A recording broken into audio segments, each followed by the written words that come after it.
Hey guys, we are en route to our next interview. We are in northern Nebraska.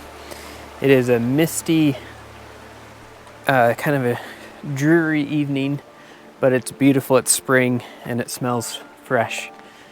And so anyways, we are on our way to go visit the Applemans. I'm sure a lot of you guys know who that is. I haven't seen them in probably 20 years. It's been a really long time, but they have had a youth get together for the friends, and we would go tubing down the river. And so,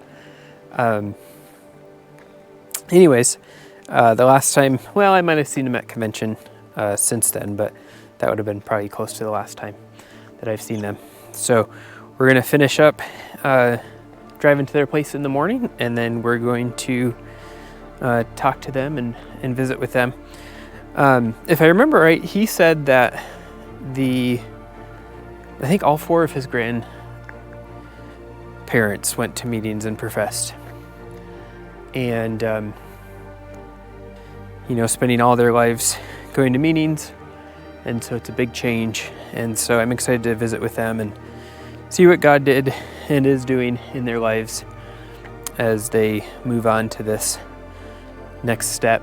And it's an exciting time for them. So got a little bit farther to drive in the morning, and then we'll meet up with them and see what they have to say. So we are at a city park, and we're camped right next to a river here. Really beautiful. And it only costs $5 a night. So it's always, when we travel, we like to stay at cheaper free places, and so keeps our costs down. All right, so I always get some comments about not understanding what we're talking about in these interviews. So if you don't understand the terminology or some of the things that we talk about, there's more info in the description. So look in the description, that will help you out. Jesus professed when he was 12. I was raised in a home that never had a radio in our home. Television was out of the question. Mm-hmm. Dad bought a red and white car, and that was a no-no. Too bright of a color, and he had to trade that in. It was a no-no to who? The workers. And it's sure not a joyful worship. Yeah, I would agree with you 100%. Couldn't invite anybody to your Sunday morning meeting till they listen to the workers first. So instead of taking care of the problem, they sent us down 55 miles to go to a different meeting, so we wouldn't have to be in that meeting. I guess, and went to the overseer, and they said, well, if he has a meeting, they're going to have to allow the one that touched his wife wrongly, he'll have to be welcome at that meeting. They equate God to meetings. Yeah. And so when they're hurt by meetings, they feel that they're hurt by God. Yeah. But he took advantage of people with their eyes shut. You can't go till the workers tell you, saying, I just needed to forgive him and get back to meeting. You guys were the same way that I was, is that if you leave, you're going to hell. Oh, absolutely. So there was nowhere else. God wasn't anywhere else. That they thought that we had a monopoly on God. And I began to see that peace with men was way different than peace with God. And I began to see that that's what sisters do for each other, not this thing of telling me to shape up. We've got one group of people who are criticizing us, and another group are praying for us. We'd always been told that pastors would speak a message that would please the people, and I didn't feel that. Who was Jesus to you? He was a good guy that we all wanted to be like, and we were endeavoring to be like him. And now I realize I can't. I can only just glorify him and praise him for the exceptional gift of salvation. We left meeting, but we didn't leave God. Actually, we found God.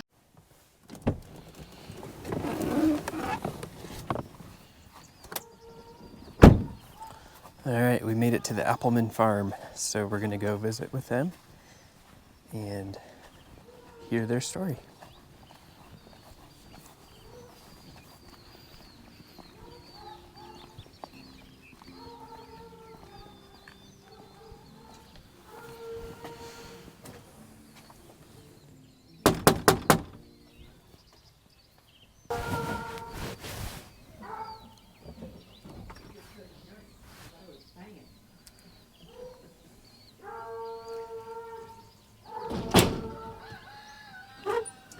Good morning. David. Good morning, David. How are you? Good. Good. Hey, good to see you. Yeah. It's good to Been a see you long guys. time. I was trying to figure it out. The last time I came, I was probably 13. That's when you were here. But then I probably saw you at convention. Yeah. Yeah. We were at your convention there before It was a convention. the links were there. Yeah. We were helped prepare before that convention. Yeah. There was a convention there. Yeah, we were there in March. Did you ever come when my parents were there? Yes. Yes. Yeah. So I probably saw you there. We went there through 96. Okay. Carmel was born at the end of May, and we were at convention a week later. And then the next year, we took over the dairy. Okay. And so at that time, the kids went up there, and we started going to Antioch. Oh, yeah. Loren had gone to Antioch his grown-up years. Well, I went to Antioch the year I was born till I was 14 years old, and I was old enough to do the chores around here. That was in 69, and then from 69 till 96, I was at either the Cobb's convention at Hermosa or over at convention there at Where you folk, Crushers were what there. they call that Yeah. one? Hermosa. Yeah, Hermosa, yeah. It used to be Black Hills. With and the then it Black came- Hills at Cobb's, and then Yep. Yeah. Yeah. So So- it's been a while. yeah, it's been a while. Yeah. But we go back a long ways there and some connections. Yep. Beautiful spring day. Yeah, I don't think we got much rain, but the stuff's starting to green up around here, and that's welcome to me.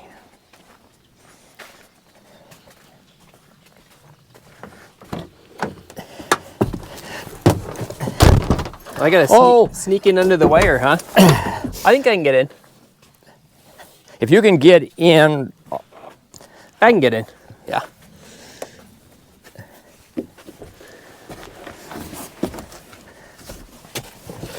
that's the electric cord to the caker motor, so I'll have to have that on. I don't know. Nothing like a good old ranch truck.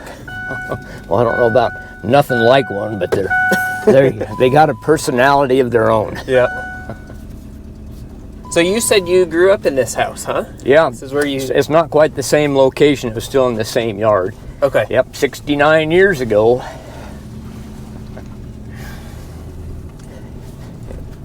Yeah, it is a little greasy out here. Yeah, it was a little soft coming in, but...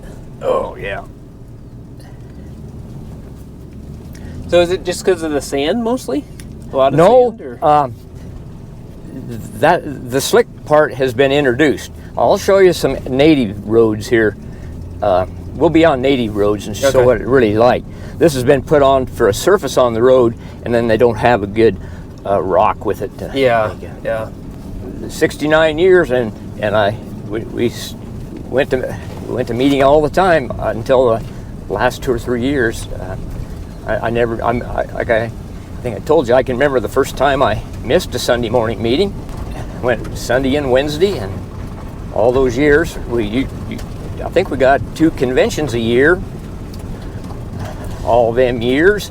And I was thinking the other day that we've been to 17 locations for conventions. Yeah? From Yeah, you know, Hawaii to Hawaii to Iowa. I don't think I've ever added up how many I've been to, but we always planned our vacations around Yeah, convention. that was our vacation. Yep. Well, yeah. When you think about 17 conventions and all them years, I spent over a year and a half in conventions. Yeah. Yeah. That's an interesting way to look at it. And then now that to be a part of my past is a interesting kind of a strange feeling. For sure. So you had mentioned your grandparents grew up, or not, they didn't grow up going to meetings, No. but all 4 of them professed? All 4 of my grandparents embraced it in their... Well, my first grandpa, my oldest grandfather, was born in 1900, and I believe he was 19 when he professed, and he didn't continue on all those years, but after he got married, I'll get the gate. After he got married and had children, he was more interested in, or his wife, Grandma, was interested in getting some religion in the kids, and Grandpa said, I've got a background where I know about the truth, and so then he professed again, and So what remained all the way. year, roughly, would have that been? 1919 would have been the year that okay. he professed initially, if he was 19 years old. Okay. And then he was married in his, I don't know just exactly, but I suppose in his late 20s. And anyway, my oldest aunts would have been born in by 25 or so, and so he must have professed again. And so he must not have been out too long from 19. Yeah. From when he was 19 to maybe 26 or 75. I Sure. don't know. Sure. Well, I'll get this gate. We'll go in here and feed a cow.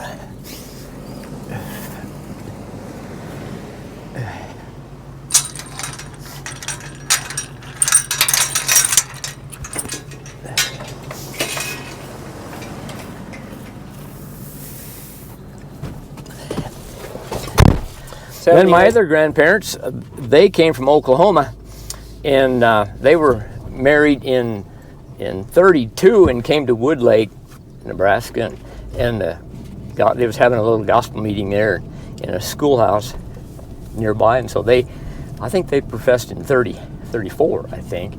So they, of course, I don't know. He said they had a lot of meetings and didn't realize that they was targeting him, wanting him to profess. But after quite a while, he did profess.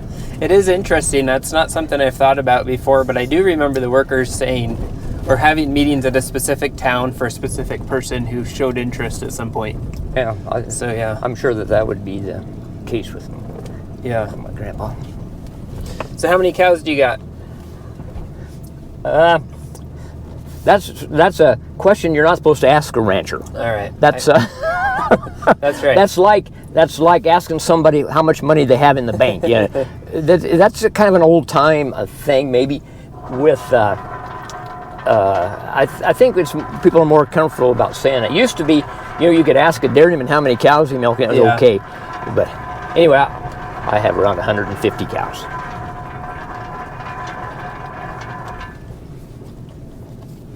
We've had some cows over the years, but it ties you down. Yeah, we had dairy cows.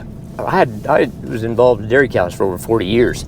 From I was in '67. Dad gave me my first heifer for my summer wages, and then I sold the dairy in 2007. So I was involved with dairy cows for 40 years. So I definitely know about being tied down. Yeah, I bet. Milk twice a day, right? Twice a day. Yeah, I'm going to stop here and put some salt and mineral in here.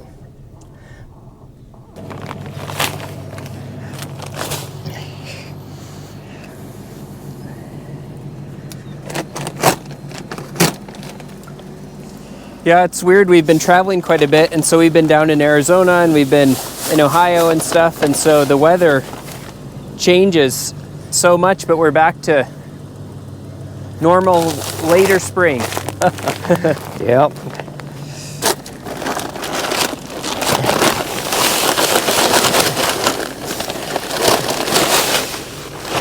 For the listeners, this is a salt, and the other is a mineral, a supplement the nutrient needs for the cattle.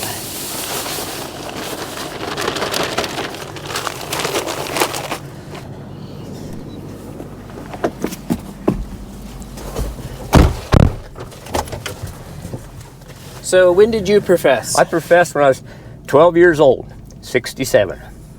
I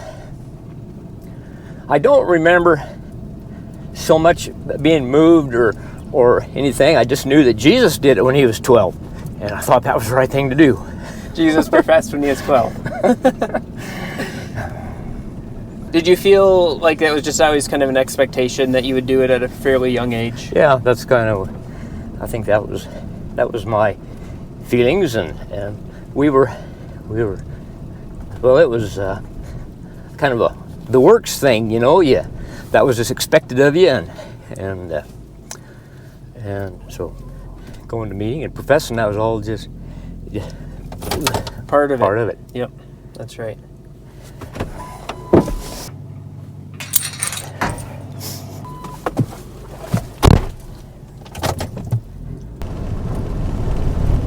When did you get baptized? That's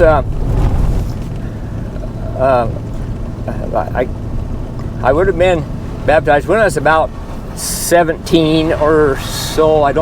17 or 18. I don't just remember what year that was. What did that mean to you? Well, I knew that it allowed me to take part with the emblems, you know, but I don't that's been so long ago. I can't go back to my feelings exactly, but I had a measure of understanding that it was washing away my sins. I remember that, but boy, it didn't take long to sin again, did it? It's been a lot of sinning since then. Yeah, that was for me too. Was like that was my one chance to get a fresh start, you know, to be baptized, and like it was. To me, it was an actual cleansing of everything that I'd ever done, and not so much a symbolic of what's already happened on the inside.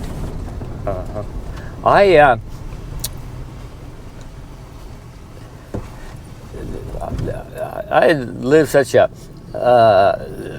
structured, controlled sort of a life that, you know, I'm glad to say that there wasn't a lot of obvious or blatant or sins, you know, that I was having to. I'm glad for my upbringing. Yeah, we had a very conservative upbringing. I think we did too. That allowed us to live a pretty clean life, if you will. Yeah. And I'm thankful for that too. I wouldn't change that. No, I wouldn't either.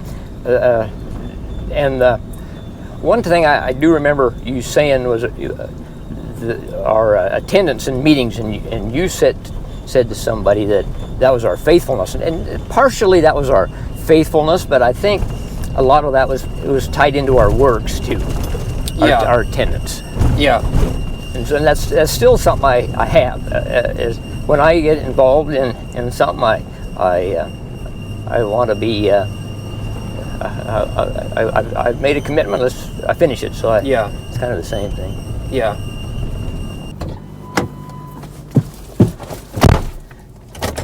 It's pretty crazy that, you know, you and I are a generation or generation and a half, however you want to look at it, apart. But there's so many similarities of how we were raised. And I picked that up too. Yeah.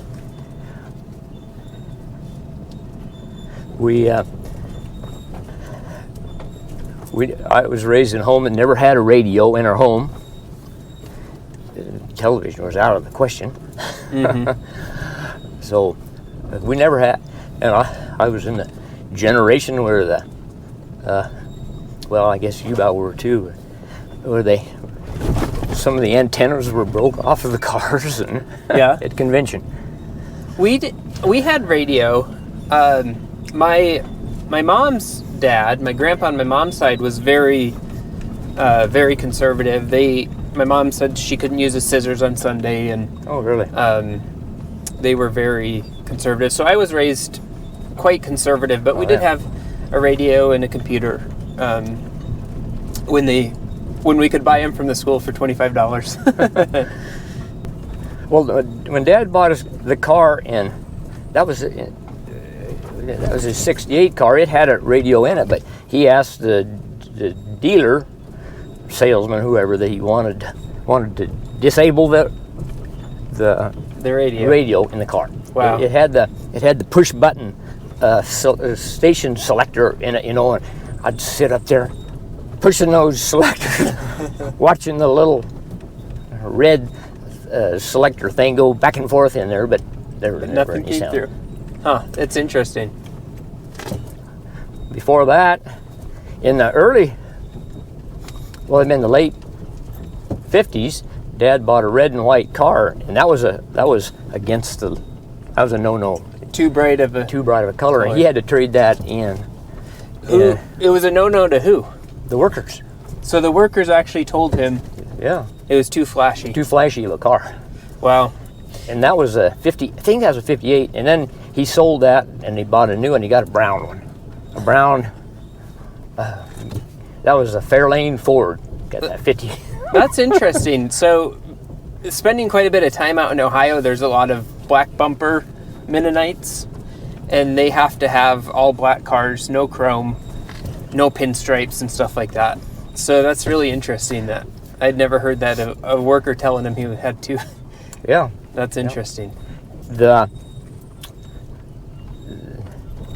They also said, I don't know if this was an individual or I think that was a lot of the things were individual rules, but also Ford ought to be good enough. They didn't want any of the a Cadillac or something. Cadillac or Oldsmobiles or whatever. The Ford ought to be good enough. Yeah, that's what a funny thing, Yeah. But it all comes down to appearances. Yeah. Yep. That's all on that outward. That's that Pharisee nature, that the outward side. Yeah. Not what's in the heart. That's Pharisee. Well, these cattle, I'm not going to get up around them too good from this angle, but I'm going to put out this salt box here. I see, checking their water, and the cattle, I can see them out in the pasture here. So yeah. I didn't want to. They're on their own. They're picking, and so I'm not supplementing them anything other than the salt and the mineral.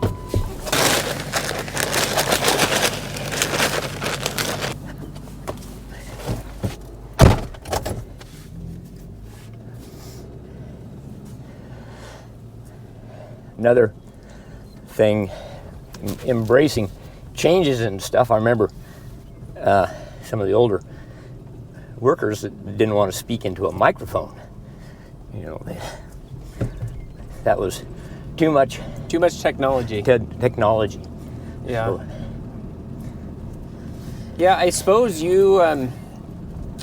Did you, like when you were growing up, they have gospel meetings in tents still, or was it in community halls and stuff? Well, I remember tents, yeah. Of course, tents at convention, that went on for quite a while. I think it still probably does some places. Yeah, they still use a tent in Olympia for their meeting tent. Olympia, Yeah. So. So when's the last convention you've been to? It would have been Mandan, North Dakota, in 12, I don't know, the mask thing was going. I don't remember if it was the fall of So 20 or 21 maybe? 21. Yeah, okay. Yeah, it was quite a situation there. Only about half the people were there, and the benches were a long ways apart. And the singing was terrible. People were singing with their masks on. Some people would say the singing's not the greatest most of the time, but that's one thing that we've really noticed in changing is the enthusiasm in the worship of the songs. Laurel's got a little talent with music, and now she can use her talent in music in a service. okay. And she's good. Well, she sometimes get to start depends what meeting we're in. She'd sometimes get to start the hymns or something, but our hymns, most of the words are pretty good, but they're so dull. Yeah, there's not a whole lot of joy. So when it's hard to call that. Well, I guess it's worship, but it's sure not a joyful worship. Yeah, I would agree with you 100%. Speaking of hymns, now that you've maybe sung a few other worship songs here or there, have you noticed any of the changes or the specific things that were written into the hymns? Yeah, parts of them. We've sung some hymns that were to some of the tunes with different words. Sure. But I don't know that. I'm not too good on my. You ask Laurel that question, and she'll give you that's her. Yeah, I will, and try to remind me if I forget. But the one interesting thing that I'd like to do is go through some of the hymns and find the original, and then see what they changed. Oh yeah. The different words that they changed in that hymn to fit their beliefs. Yeah. And I guess we'll get into a little bit more of when you actually left and how that all played out when we're talking to Laurel too. Yeah. But for you, you pretty much grew up pretty traditional friends and workers. Yep. Yep. I was pretty exclusive. You know, you couldn't invite anybody to your Sunday morning meeting till they listened to the workers first. And, Yeah. And so they'd have to go to gospel meeting first. Yeah, have to go to gospel meeting. And so we had some friends who were interested, and so I know we stepped out of the order. You know, there's a certain order that's supposed to be in according to them, and we You let them come to meetings let them first? come to Sunday morning meeting first with us. Oh boy.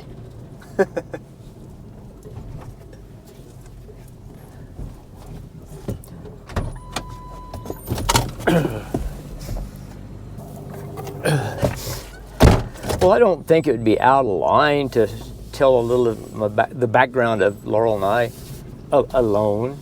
Sure. So we, it was a number of years ago that she was touched wrongly, and we went to the workers about it, and we didn't get satisfactory results, and so instead of taking care of the problem, they sent us down 55 miles to go to a different meeting, so we wouldn't have to be in that meeting. And, so what was that response? Explain a little bit more of like what the workers said when you brought that concern up. Well, they said Laurel had an overactive imagination, and it wasn't really what it was. And come to find out, the very worker that said that had some behavior behind the scenes that we didn't. We couldn't imagine. We couldn't imagine that if our imagination was half of what was going on, we'd been appalled. Wow. You know, that was the one that. So that was one of the workers that you brought it up to. Yeah, that was our overseer here in Nebraska, and come to find out, he had been having an affair with one of the other sisters, and he was the one that called us overactive imagination. Wow. So we went down there, and we had good fellowship with our Atkinson bunch, and we enjoyed it. Laurel was able to use her, started the hymns and was part of that there, and I don't want that to be a big major thing, but you know, we felt part of it. I was the backup elder in the meeting when the elder was gone, and so this was an hour from your house. Yeah, an hour from the house. And prior to that, where did you go? Well, we had the union meeting in our own home part of the time. Okay. And for my Grandpa Appleman was less than a mile to the east there. That was all. Well, he was after Laurel's family moved up here. Then Grandpa Appleman got the Sunday morning meeting right there. Okay. Because her family it was a big addition to the meeting, and so they made another meeting. And then there's another one into 12 miles into Ainsworth. There's 12 miles. My other grandparents had a well, at that time there was 2 Sunday morning meetings in Ainsworth, and one. I think there was 2 in there, and one in and one in Johnstown. Maybe just one in Ainsworth, and one in Johnstown. So there was lots of meetings close to home. Yeah, we had for a rural area. There was meetings quite a bit, and so they had you go an hour away, so you were a little bit out of your closer friendship. Yeah, we went by 2 meetings to get to that one there. Okay. Wow. And then that went along for a while, and then the lady, her husband already passed away, was still in her home, and then she passed away, and then the meeting went another 20 miles east, and that was just too far for us. And so they said, "Would you be all right going to Valentine?" So we went 45 miles up to Valentine, and that was a really controlling meeting. And the elder led all the songs and pretty well controlled it. When the bread and wine went around, he'd take it to each person separately, and if somebody didn't profess, they bypassed the emblems, they didn't even get touched. So anyway, it was stressful to us, the situation on that. Wow. And then, So really quick, that was their response to the situation. They just said, move me around instead, us around instead. yeah. So they said, no, we don't believe you, but we'll move you to a different meeting. And that was about it. I can't go on record saying that they didn't believe us, Okay. but they didn't want to hurt the feelings of the one that was older or maybe contributing more to the financially to the. Sure. And we can't keep them from a meeting. Yeah. So. That's and wonderful. you're young, you're more able to drive, and I was able to go further, so they moved us. So at the time, what were your thoughts? Was like you were just, okay, this is what the worker told us to do, so this is what we're going to do. Is that kind of what you... Yeah, that's the best thing to do. Okay. So when it was going to Valentine and our union meeting, it was at a couple's home, and he passed away, and then she passed away, and so then we decided what we're going to do at this union meeting, and they said that the members of that church could. That's the way it's told us, that they could determine where they'd meet. So I said, well, we can come down to our place, and they, oh, well, we've never been there, and this, yeah, well, I'd like to do that. And so everything was okay when we left that meeting on Sunday. And then I guess it went to the overseer, and they said, well, if he has a meeting, they're going to have to allow the one that touched his wife wrongly, he'll have to be welcome at that meeting. And I said, that's not going to happen. So we set up for union meeting in March of 23, and nobody came, and we've never gone back. So after you left, after the two people died at that meeting, then you were going to have it at your place? Yeah, the union meeting. Yeah, and it the first time, nobody came. Well, I'm sure they talked among themselves and said that it wouldn't be a sanctioned meeting or whatever, because he's not allowing somebody to come. Did anybody tell you? Did you have any idea, or just people just didn't show up? The elder said, the overseer says that if you won't if everybody's not allowed, then you won't be able to have the meeting. So we pretty well knew, but we didn't know, but we set up accordingly that there could possibly be. We didn't know. Yeah. Nobody said they weren't coming, but that was the way it was left when we left them on Sunday. Yeah. So just within a week, and they basically talked amongst themselves and decided that wasn't a good idea. Apparently, they would all had to have been contacted, because we all agreed with it in our last meeting. It's interesting, the lack of communication when it comes to difficult situations, isn't it? Like they would just rather be silent than to call you and let you know what's going on. Yeah. No, I thought we had a good report with the meeting. You know, I didn't understand, and I thought they knew why we were. I'm sure that the people knew. Both meetings knew why we were traveling that distance to be in a meeting. Yeah. That's crazy. I don't even know what to say. It's crazy.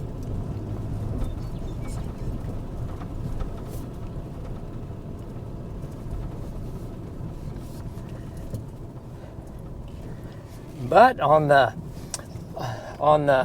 blessings and the feelings we've had since then, I think it was just a step in removing us from that situation, or from that, because if that hadn't happened, what would have been the straw that would have? It would have been more time before anything else would have come up to been such a cause such a division or a break in our lives. Yeah. So something else would have come eventually. I presume if it's God, I feel it's God's work, God's hand was in it. So we can see several things. Well, even back at the time of the COVID and the allowing to attend meetings virtually or whatever, it opened us up a little bit to not gospel meetings outside of the area a certain amount, but it opened up some other church services and stuff that it opened it up a little bit to us. So yep. So you're got a few to calve out, or are you pretty much done? I'm about 3/4 done here, I think. Okay.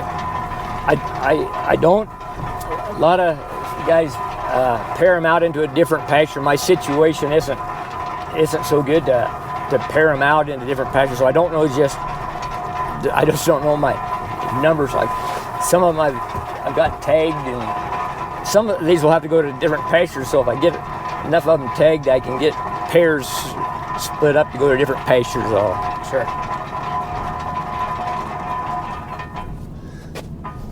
There's not much cuter than a baby calf. Yeah, we'll go back along there. Maybe you can get a picture of a view of them.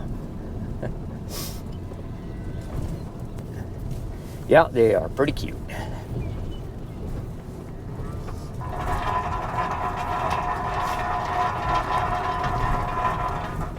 So do you have to brand? Yeah.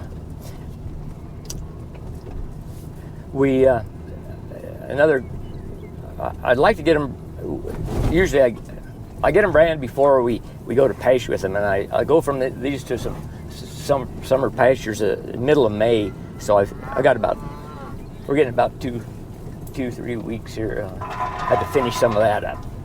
Yep.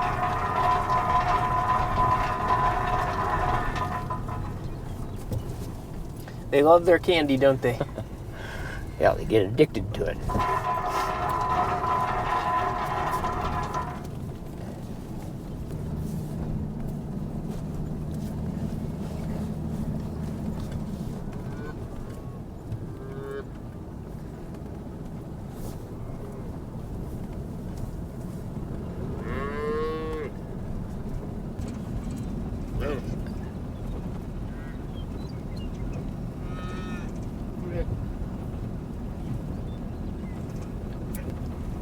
Yeah, they're all having a good time today. They always do, don't they? Yeah, it's amazing. Some days you'll think that, man, it's so cold that they'll be froze stiff, and you go out there, they'll just be frolicking around and lay down in the hay pile. Pretty cool to see the instincts that God has put in them. Yeah, nature's always been a good Bible to me. Yeah. Everything from the growth of plants and animals and conception and birth and migration and the heavenly bodies and forecasting when this eclipse is going to be, and points to Creator, doesn't it? Just something greater than. Yeah. So since you've left, have you found a place of fellowship? Yeah, we have. We thought for a while we had the emblems at home there and try to duplicate a meeting, and then we did a Skype with one of our daughter and her kids, and we read a chapter, and then one Sunday there was an advertisement on the radio. There's going to be a fellowship, music and Christian fellowship in the park, and I thought, well, we'll go to that. So that was our first outside for a Sunday morning. Laurel had already become involved in a Tuesday morning Bible study, and she really felt moved and touched by the women on that Bible study, the laying on of hands during prayer, and something that we thought we had exclusive right to, and here she found that other women were for sure equals, and probably more advanced in some of their walk. Yeah. Yeah, that's awesome. That it's funny because you heard it on the radio. You know? It probably was on the computer in our community, because I wouldn't have been through the radio that I heard that. No, well, I mean the worship in the park. Isn't that what you... No, I heard that. And so the radio station has a website of community events. Oh, I see. Okay. So I don't think I actually heard it, but it's through the radio station on their their computer. And then it pops up there. It pops up. Yeah. And they're having, and I didn't really understand it at the time that was the group that was splitting away from the United Methodists. I didn't understand it. They were upset with what was the division that the way that the United Methodist was going, and so they were trying to start something, and it was interesting. I enjoyed some of their things, but when they was trying, I didn't like they did a lot of reciting prayers and reciting the Nicene Creed and a few things, and that was against my background, but it was an interesting little break for us to do that. They still wanted to be tied into Wesley. You know, they still wanted to go back as far as Wesley, not too much further back, but they wanted to be tied to Wesley. And so I went, discussed with several of them, and anyway, so Sunday morning, and then they went to a Sunday evening service, which was all right, but I have a commitment a little bit to Sunday morning. It's still traditional. I don't know if it's right or wrong, but so Sunday morning, I think it was I don't remember, Christmas Day or something. I don't remember. Anyway, we went to town, and we said we'll try out another church, and we got there, and the weather was a little. Here I'd made got around and did my chores and went to town, and they weren't having their service. So I thought, well, so what do we want to do? And Laurel says, well, we could try this group where I'm having this Bible study, and I kind of okay. So we went down there, and they were in the midst of a Bible. They had a Sunday school or something, and I sat down and went to their service, and since then they've asked her to be part of the worship team, and they had a vote here the other day, and we're not members enough to be voters yet, so I don't know.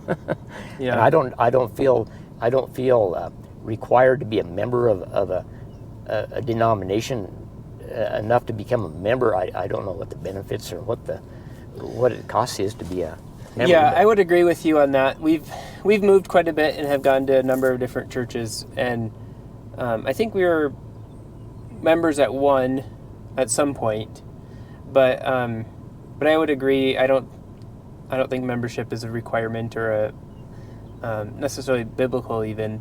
on a lot of circumstances. But so that church has been a good It has. Bible teaching church. It's good. It's been a Bible-based church, and we went through the Easter with them, and we never heard. I'd always been told that there's a lot of pagan things in the church, and so I was really impressed that we never heard nothing about no Easter bunny or nothing. We didn't. The church didn't do any egg hide or anything. It was all. And, he has risen. That was the That's basis what of Easter's all about. That's what it was about. Yeah. So I embraced it. Yeah, that's amazing. Growing up, you didn't celebrate any holidays, Christian holidays? Well, we Mom would usually get us some maybe clothing or something, so when we go back to school, that we didn't feel ostracized by. That's what you didn't get a Christmas present. We did the exact same thing. Isn't that crazy? We would go shopping around Christmas time so we could have new clothes to go back to school in, at least. Yeah. Yeah, we the Easter thing. I had enough Pharisaical Pharisee understanding of what was right or what was said about, about Jesus being risen, and so it was good to see it from a perspective. We'd always been told that do as they say, but not as they do, and so I never gave it a chance. We never had a chance to really see. And I'm sure, I know some I've talked to have been disappointed in some of the points, get off the Bible a little bit on some things, but I'm sure that there are some that are really biblical based. Yeah. Well, I've got a question for you, but if you got to put mineral out in this I do. tub, you can do that first.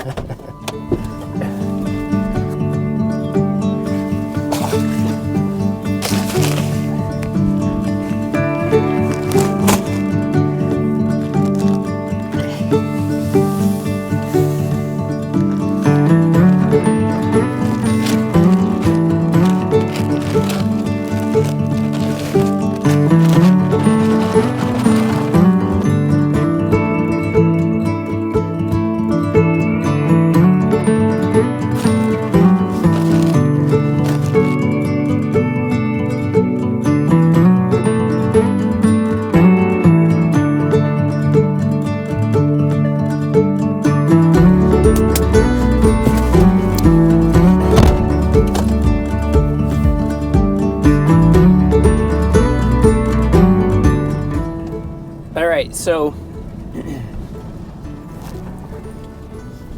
when you were going to meetings, who was Jesus to you?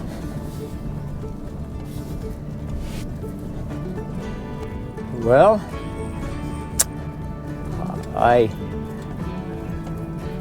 he was the Son of God that was born to Mary, and he lived and died and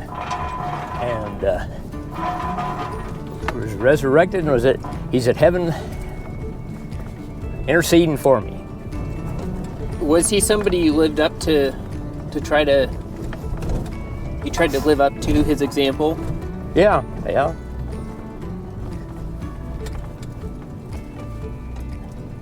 Hey, stop following the cows. I want to get out the gate without you. So how has your perspective changed on who Christ is over the last couple of years? Do you feel like you knew who Christ was, or now that you've? Well, I think I haven't changed too much in my thoughts, but I didn't give him. I didn't have the grace that the battle's already won. All we got to do is we've got to the battle's been won. We just got to be taking the spoils of the battle. Maybe it might be that I'm still in a little bit of a learning process on it. Maybe more will be opened up to me.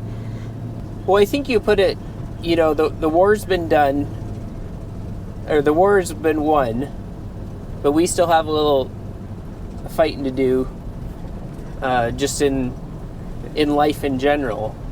But I think you're right as far as when it comes to Christ has finished it. It is finished. Yeah, just to accept and to believe that it's over, or that He accomplished that is.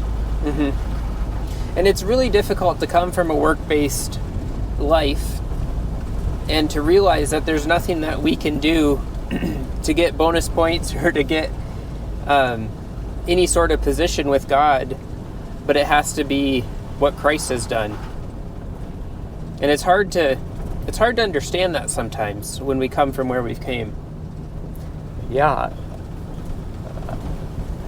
like I've already said, the amount of time and the distance we traveled, and the keeping out of sports, and that's, we was speaking to people in all of our works, and nobody noticed a bit. The flowers are pretty. Yeah, the what kind of plant that's is that? the plum. Plums, That's the okay. wild plum. It's just broke open here the last day or two.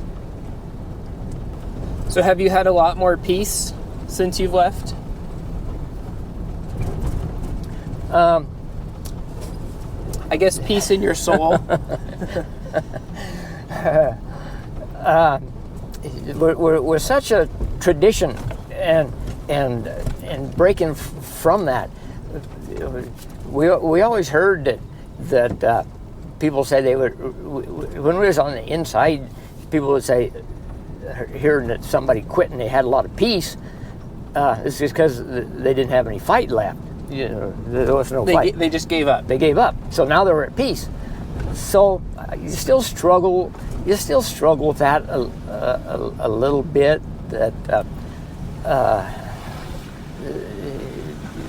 it's just so ingrained in a person. You still think you got to have some works to have peace. It's going to be something that I deal with all the time, forever. I think is that struggle of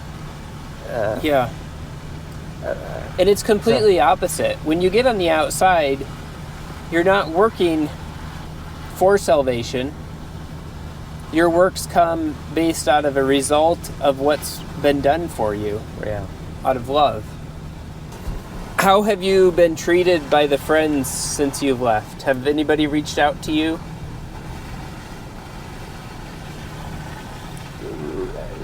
Not very much. I've had a phone call from a couple guys that are more acknowledging that or that they missed me, or we didn't see you, sort of a thing. No. Kind of like, hey, I wish you were there. Yeah. That's when we did go. I talked about all these conventions all these years. It was more of a social thing with the people, and so I've given that all up, and but we still, people say, and I don't understand. People are quitting for all types of reasons, but I want to still have Christ in my life and have a relationship with Him. And I think there's some that are bitter and things. Maybe they'll come around after they get through the initial betrayal. There's definitely a I can't even think of it. There's a you go through the stages of loss. And part of that is angry, bitter, or can be. Sadness, grief. The stages of grief. Yeah. And so there's a lot of people in different stages. But it is really sad to see that they equate God to meetings. Yeah. And so when they're hurt by meetings, they feel that they're hurt by God. Yeah. I never felt that way. It's in fact, the last 2 years, Laurel and I are reading through the Bible. We've read through the Bible last year, and so we're doing it in a different format this year, and so we're a third of the way through it a second time, and so we'd never read the Bible together before. We always just read the study. The study. Yeah. And the Saturday night we crammed, and Mm-hmm.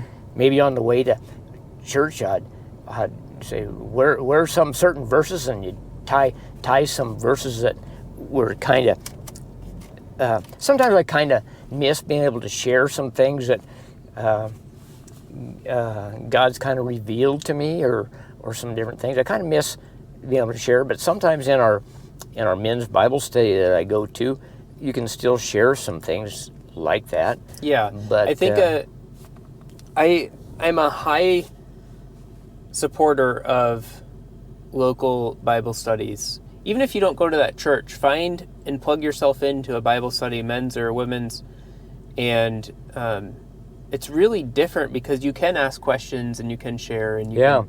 It used to be in a Wednesday night meeting, somebody had the floor and there wasn't any, you couldn't. Sometimes after the meeting, you'd be able to go on a little further on some thought or something, but you really didn't get much. Well, sometimes you could, but sometimes you might. The men's group, you might go 15 minutes or on a thought to kind of chew it up a little, and to kind of get what the meaning really was. Yeah, I remember Wednesday night meeting, sometimes somebody would have a question. Hey, what do you think this means? Yeah. And I remember those times very specifically because they didn't happen very often, but I thought it was so cool. Oh, yeah. And so... But it caught a lot of people off guard, and they thought, man, we're getting kind of... It seemed like it caught people off guard, and we're getting out of the format just a little bit here to do this. Yeah, we don't want to make anybody uncomfortable. I suppose it was. Well, I'll go in here. Yeah, for people to have to think about it was a little different to us, you know. We'd kind of got our little sermon all done, and maybe people weren't listening, maybe they weren't. Here now is going to have to explain, or where was you coming from? All what that. do you mean by that? Yeah. And so it's good to be able to go back and forth with the guys and explain where you're coming from on For sure. thoughts.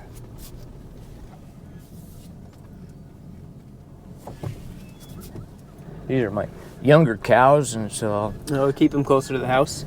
well. Are we close? Kind of. Yeah, we've Coming made a back circle. around. We're back Okay. around. Yeah, the cows that are having their first babies, I like to have them close enough that if they get into trouble, I can get to some facilities to help them out. And sometimes a new mama doesn't claim her baby like she should. And so you could keep a little closer eye on your younger cows.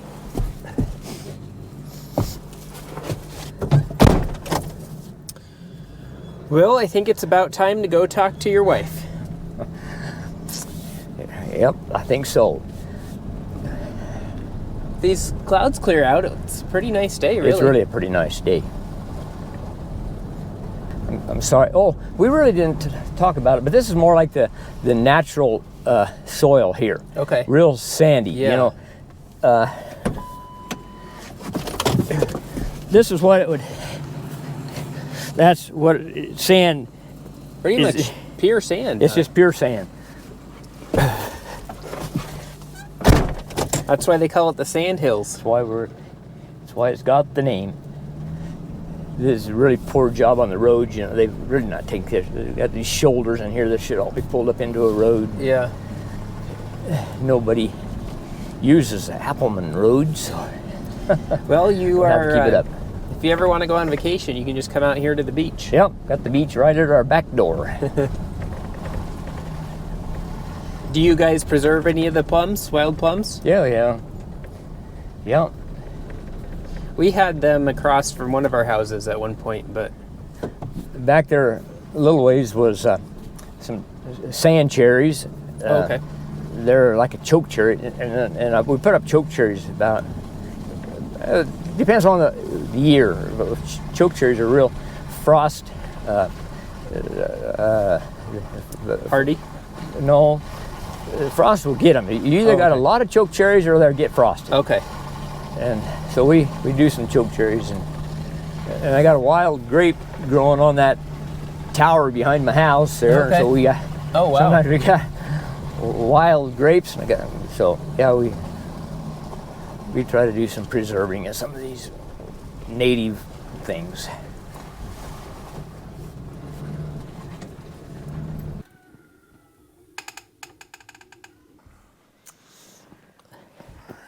All right. So Loren gave me a little bit of his childhood and growing up, and got a.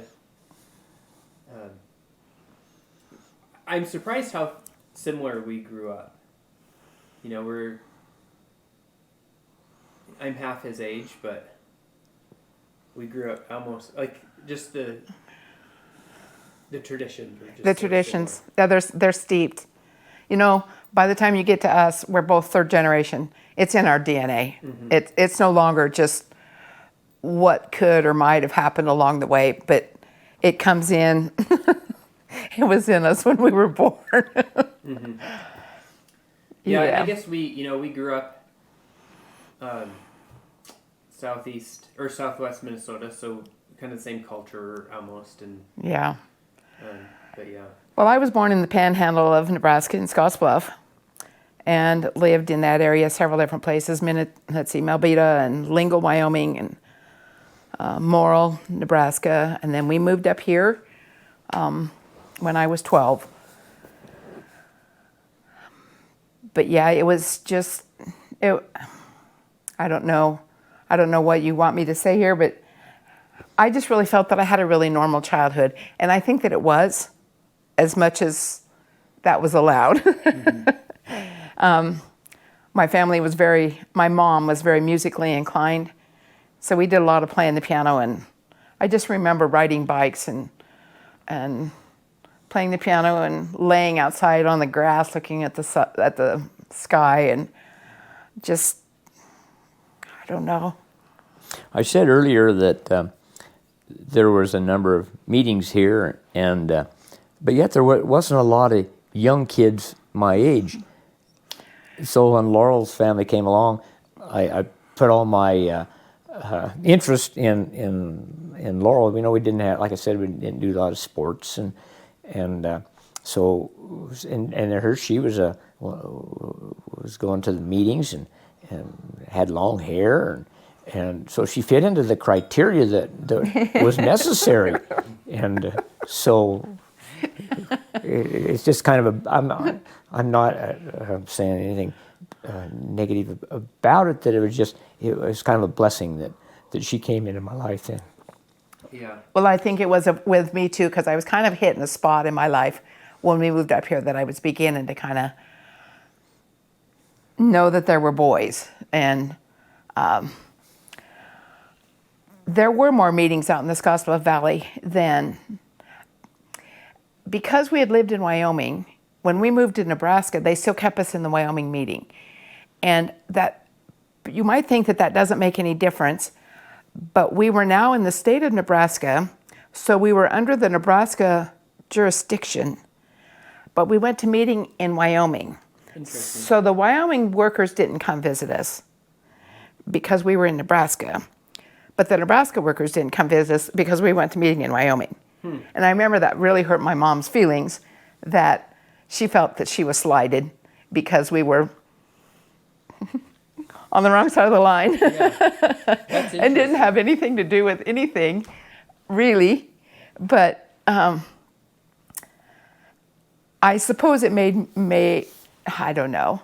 It made me a little more aware when they came here. It was you almost felt jealous when they didn't come. Mm-hmm. So growing up, there was times where you didn't have a whole lot of workers coming. We didn't. Yeah. Yeah. Our house wasn't really set up for that. It was the 2 bedrooms in the main portion of the house you had to go through the bedrooms to get to the bathroom. So you shared a bathroom with whoever was in, normally it was us girls in one and mom and dad in the other and the boys up in the basement. But it wasn't really conducive to company, which I suppose that played into some of that. Maybe other people had better facilities. I don't know. We didn't talk about this, Loren, but both of you can answer this question. Did you guys worship the workers growing up, or were you raised that they were just people? There was a certain amount of worship. I told you some of the situations how it affected the cars we drove and clothes we wore and where we went. So that was all through the workers. That was worship. Definitely some control, and you did what they told you. Yeah. We didn't have that so much, or I don't think we did. Maybe I was just far enough down in the family. I was the 4th child. And sometimes some of the rules and regulations kind of disappear after the older kids come along. But I was the 4th child also, and I will say that my older siblings were mad that I was allowed to do some things that they were not. Yeah, and there was also my mom and dad had 3 kids. There was a 5-year space, and then us 3. Okay. So not only was I the 4th child, I was a long ways away from my oldest brother. Okay. And they would go off and do things that I didn't get to do because I wasn't old enough. Yeah. And then by the time I got old enough, I just got married. Just cut to the chase.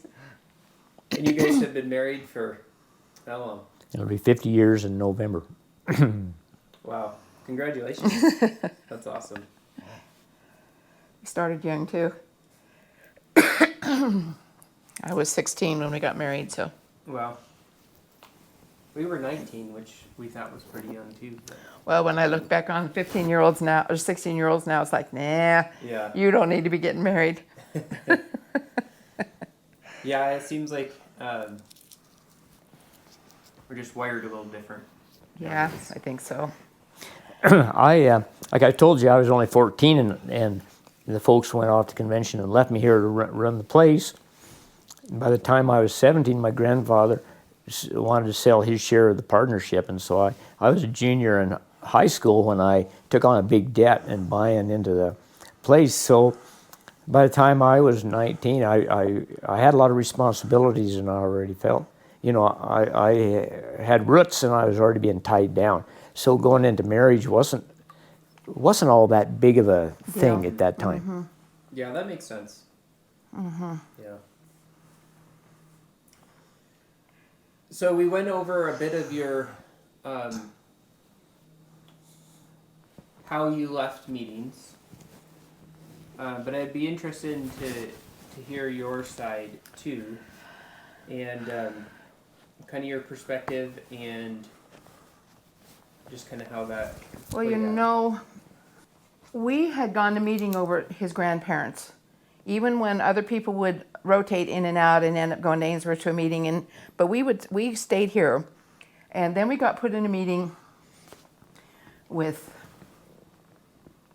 the man that molested me, and he took opportunities during meeting, and that was so when he groped me during the passing of the emblems, which I know that sounds really wild. How can that happen? But he took advantage of people with their eyes shut. And that was when I said, I'm not going to meeting with him anymore. And that created a great deal of rift between Loren and I, because he bought into I think they did worship the workers a whole lot more. My thoughts were, hey, there's other meetings, I can go to them. Mm-hmm. And his were, oh, you can't go till the workers tell you. Mm-hmm. And so we had some things we had to work out on that score. But I went up to Valentine then to a meeting, but that didn't keep that man out of the other meetings, the gospel meetings and the special meetings. And I wrote letters to, can I name names? It's up to you.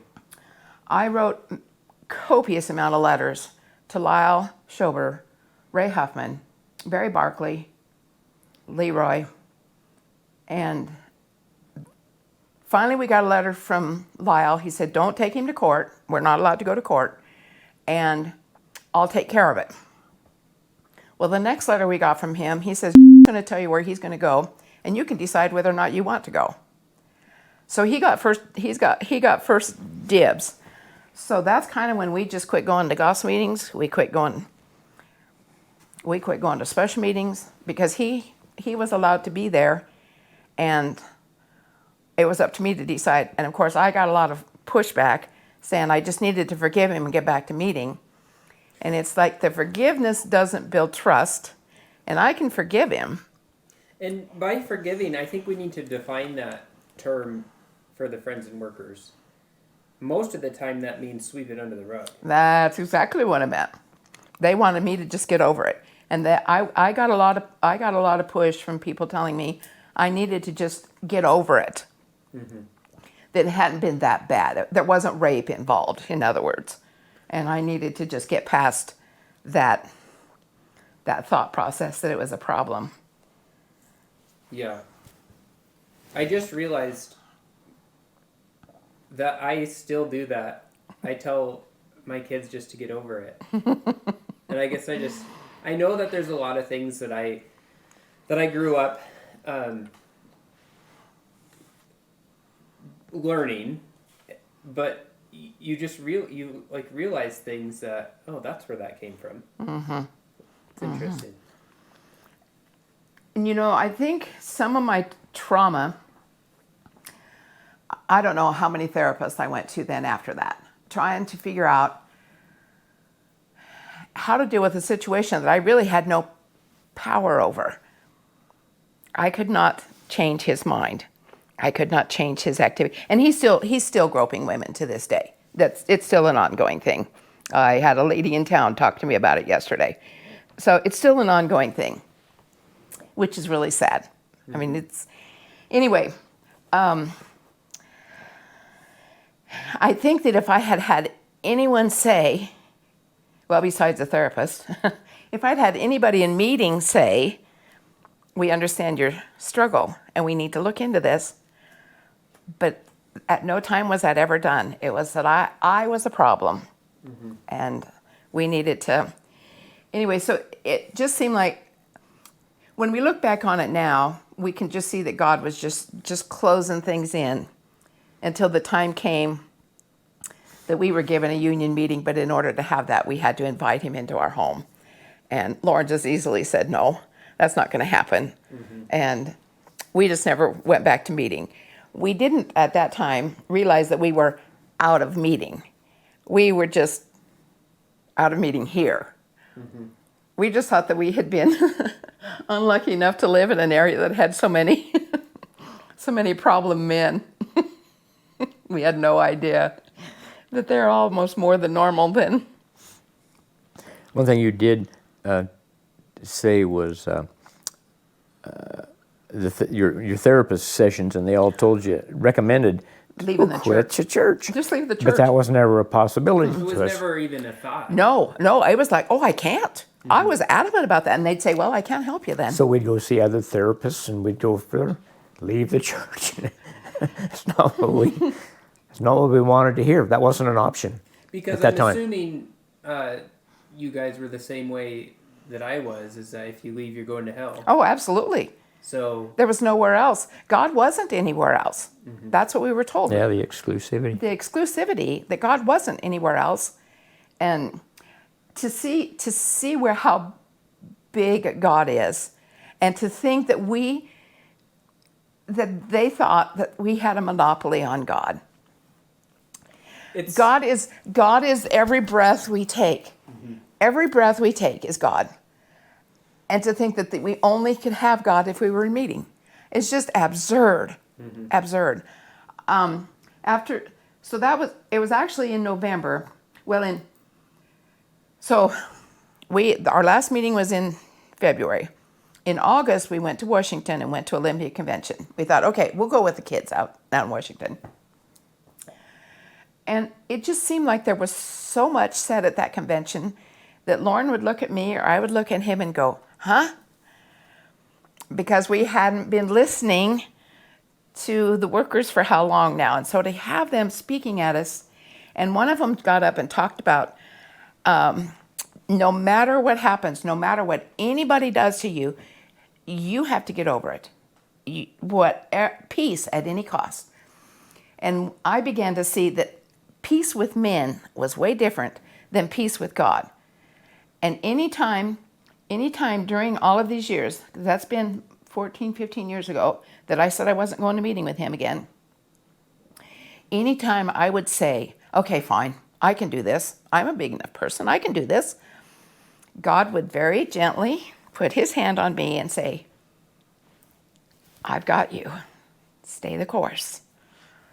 And I just realized it was more important to be honest with God than to look good with men. And so that happened over a decade or so, huh? Yeah, it was a long time. And we just, our where we could go and who we could see and who we even wanted to have anything to deal with. Because the number of people who rallied around him was amazing. And they're still rallying around him. They still think I'm the problem. And of course, they're not at all surprised that we're out of it. Well, now that you've left, then it's just evidence. We're really rebels now. Yeah, it just proves that Wow, that's crazy though. But you can see now, at least now, looking back, you can see God working. Oh, absolutely. There was so much stuff that was going on that we see now that God was working things. And even so we went to Olympia Convention, but then in November, we went to Texas and saw our son for Thanksgiving. And on the way home, Loren, we actually were coming home on Sunday morning, missing meeting. Shame on you. And Loren turned to me, and I realized he was going to say something, so I look at him, he's driving, and he just says, we're not going to meeting again. And at the same time, I just said, no, we're not. It was just like, it happened at the same second to the both of us. It was just a really neat experience. That is a huge blessing. Oh, we are very aware that we are very blessed, that we are in the same position on all of this. Anyway, awesome. We, up until that time, would just, well, even after that, we would just have meeting 2.0 is what, just, if somebody was here, we'd have a meeting with him. Otherwise, it'd just be him and I having a meeting. But then about that time, we started reading through the Bible, read the Bible in a year program. And it was one of those things where on Monday you studied history, on Tuesday you studied prophecy or something, and Wednesday was Psalms and law, yeah, and the epistles. And anyway, about that time we also started having a Bible study with our kids in Washington via FaceTime, Skype, yeah, whatever, on Sunday mornings, and that was really good. We really enjoyed that time with them. So for those who don't know, you have 7 kids? 7 kids. And they're up here on the wall. Okay. And how many still go to meetings? Well, Brian and Craig and Candy. Bradley and Cameron and Darren, who's 3, 5, and 6, they've been out for quite a while. They had quit long before. Well, Cameron and Darren left meetings about the time they left home. And then Carmel got out in September this year, or last year. Okay. So she and her husband are just newly out.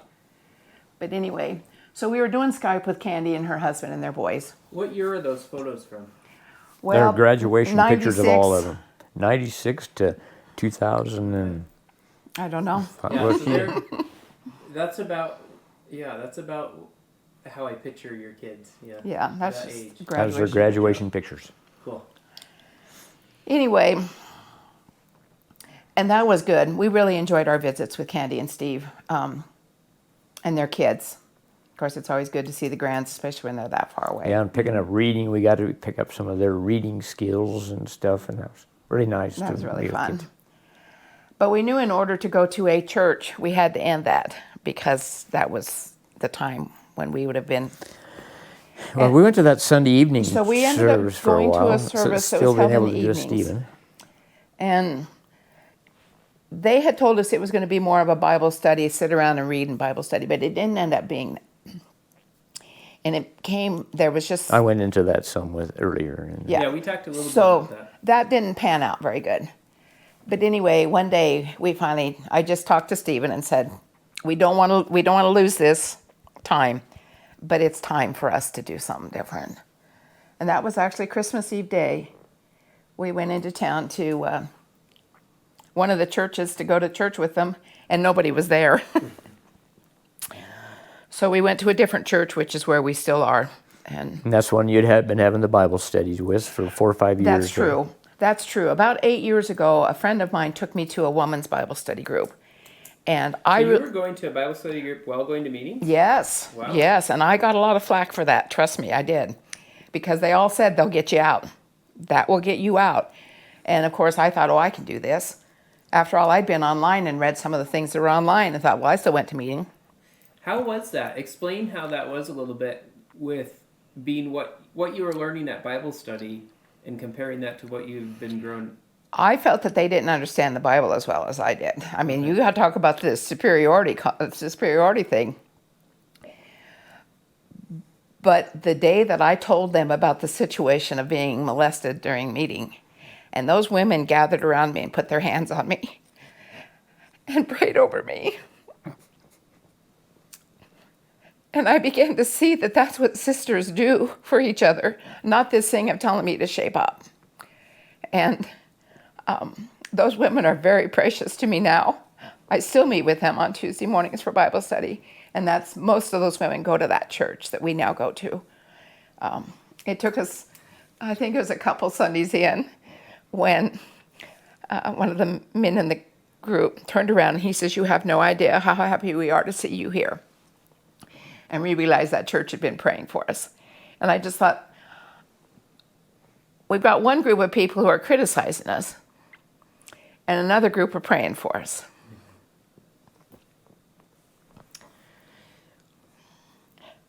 But I have to admit, the first, I don't know how many weeks we went to church, and I would just sit and cry. It's like, I did not know how big God was. Did not know that. You could see him at the local church Yeah. that you had driven by so many times. Yeah. Yeah. And all those women that I thought I'm going to go to this Bible study, and I'm going to get those women to come to my church. So was that the motivation? I had that thought. Yeah. I didn't go with that motivation, but I wasn't there very long when I thought, I'm going to get these women to come to meeting. And then you get extra points. Yeah. So really quick, going to a different church, that's something that a lot of people who are leaving meetings try, and it's often so different. And there's a lot of mixed feelings that come with that. So how was that? I mean, obviously you going to the Bible study, you kind of had known some of these people for a few years. But Loren, like how for you, how was that the first time you went? Did you feel really uncomfortable? Was it just felt so worldly, or how was it?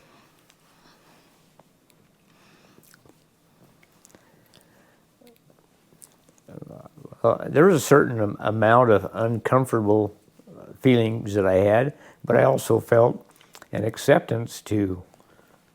So I was kind of balancing between the two, and then there's the more when the pastor got up in there and gave a message that you could feel. We'd always been told that pastors would speak a message that would please the people, and I didn't feel that so much. It was to the heart and touching and one commitment to God. That was the same message that we could hear. The same message we could hear at any meeting. So I realized that man wasn't up there saying things that was tickling the ears of the people. He was talking to our hearts. That's good. Yeah. It bothered me the first time that he had notes. And I didn't like that. I thought, come on, if this is from your heart. But I realized he hadn't preached that sermon before. Mm-hmm. And he doesn't preach the sermons before. Yeah. And he wants to stay, he's headed to an end goal. He knows what his goal is, but he's got to get there. And he's already got the roadmap done. He's just following his roadmap. Yeah. Yeah, it's interesting because, a lot of friends and workers, you bringing up, it's supposed to come from the heart. Well, the Bible says the heart is deceitfully wicked.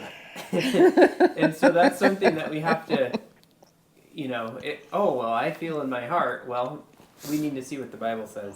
We'd been to conventions and we saw certain men, and they would speak the same thing at the next convention.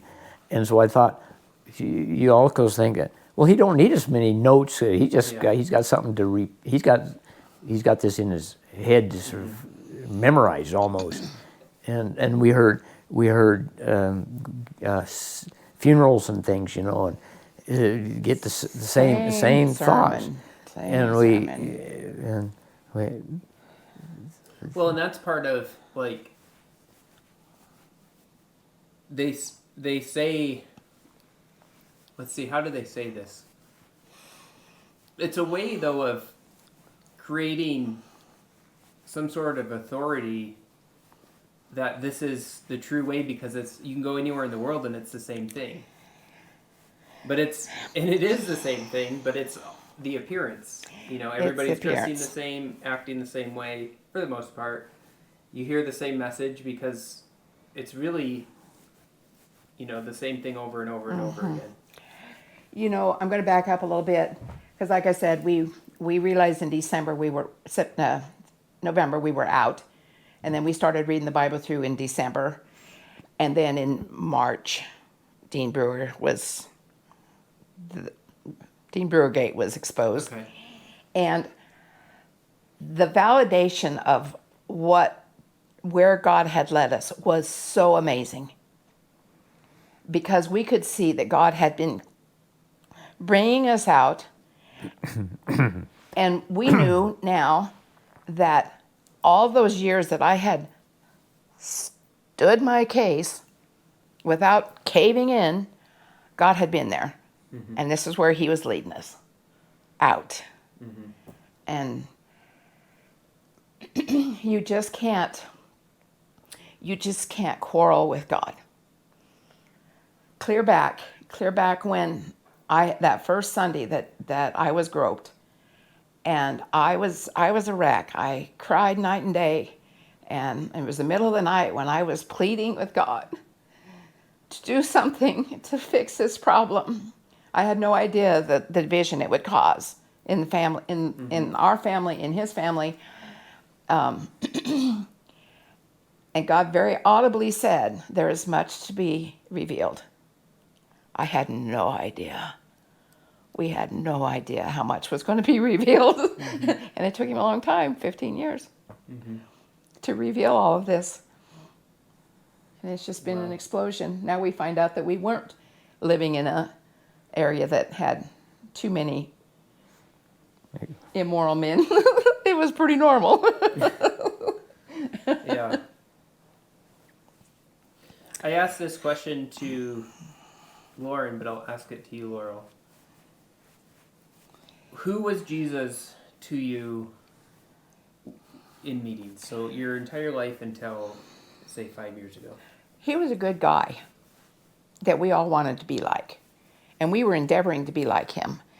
And now I realize I can't. I can only just glorify him and praise him for the exceptional gift of salvation that he has given to us. There is no one, there's not one thing we can do to add to what Jesus has done. All we can do is thank him with every breath from God, every breath from Jesus. Amen. We just have to thank him in everything we do.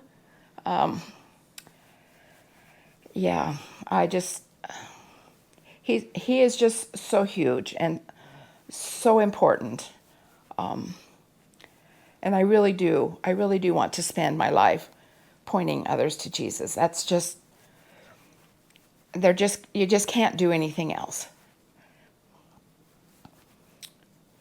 Yeah, that's amazing. It's insane for me, I went to meetings for 25 years and third generation. For you guys, you went to meetings a lifetime. Yep.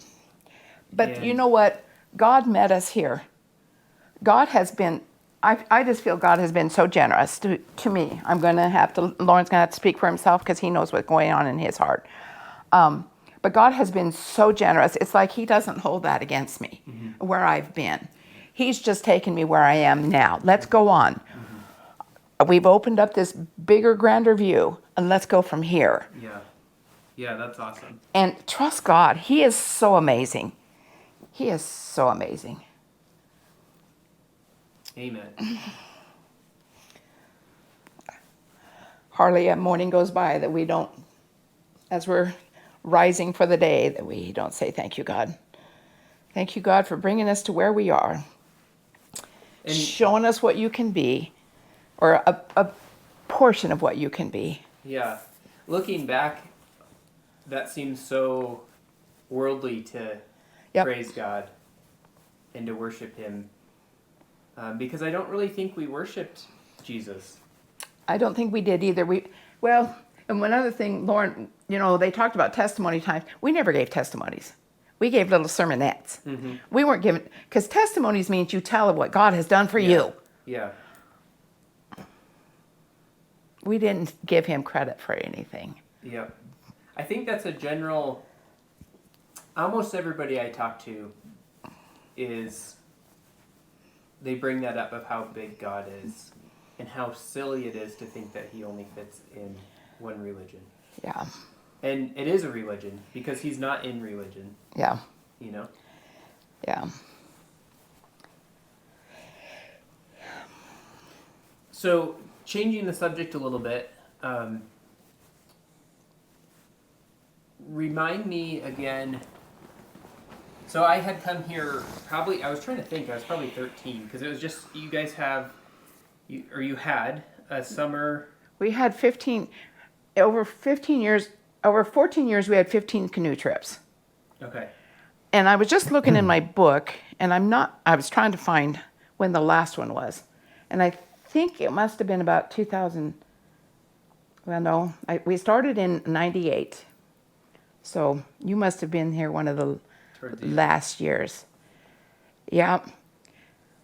And so that was a big gathering of teenagers, right? Yes. I have a funny story to tell you because it impacted me for years of my life. Not in a way that you're going to think. So you guys had T-shirts made. Yes, we did. Well, we had T-shirts that you kids all wrote on. Yeah. Okay. Yeah, just blank T-shirts and with markers for the kids. Okay, so this was a blue one. Okay. And it was probably 2 or 3 sizes too big. Okay. And so the neckline hung down like quite a ways. Got a sunburn. And you got a sunburn. So I got a sunburn, and for years afterwards, when I take a hot shower, I could see that line. Oh, interesting. On the T-shirt. But I thought that was the coolest thing ever because I could remember that. One of the first years, we had a young girl get sick. She was so sick. From the sun? From the sun. Yeah. So I don't know if you remember the emails that I sent out, but I would say, bring your sunscreen, your towels, your sunscreen. Your meeting books. Your meeting books, your sunscreen, this, your sunscreen, and every other word was sunscreen. because I did not want anyone to be dealing with what had happened to that young gal. Yeah. She was really miserable, and she had a long trip home by herself. So this was a big deal, though. I mean, there was, 100 people Well, that would come each time? Or The first year, we didn't have so many. I think there was like 20 kids. But then the second and third year, we had 100 and anywhere from 100, 130, 135 kids. Huge amount of kids. There was a miracle the first year we had all those kids.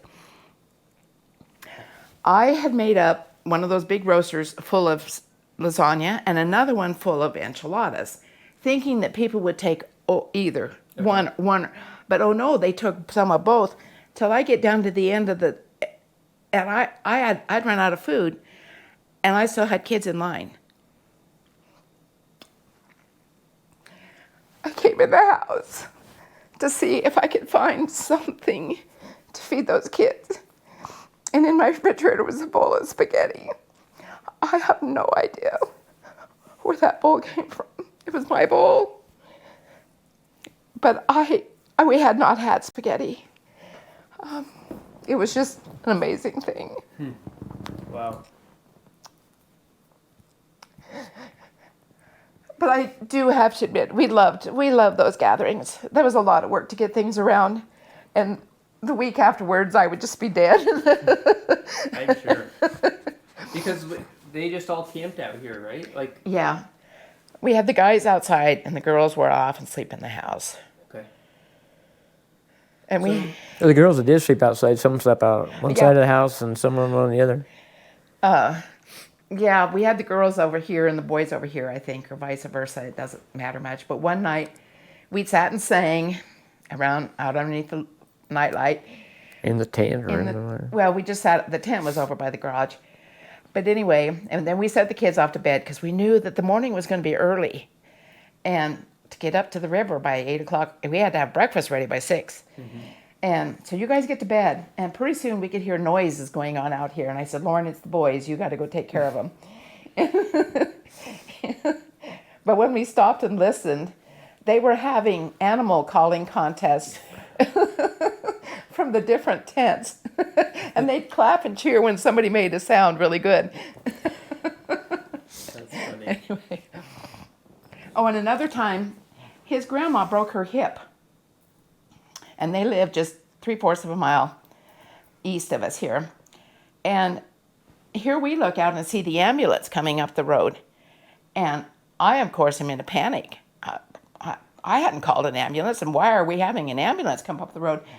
Well, the ambulance had come up the road, and they knew that they said that they were told to go east, but they saw all these cars here, and so they thought, oh, they gave us the wrong directions.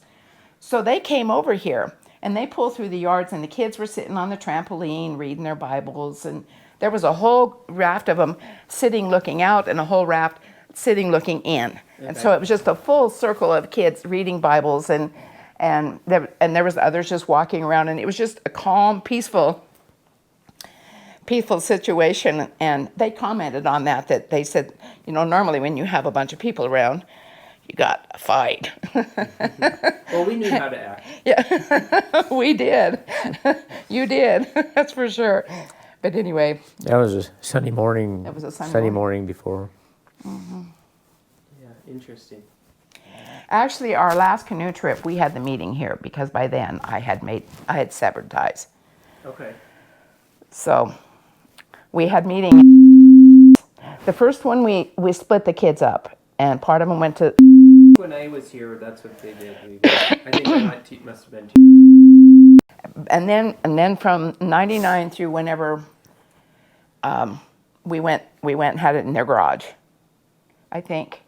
And then the last year we had it here because I was in fear of what he would do to other young girls. Yeah. I couldn't do that in good faith. I ask everybody this question. What advice do you have for people that still go to meetings? Get out.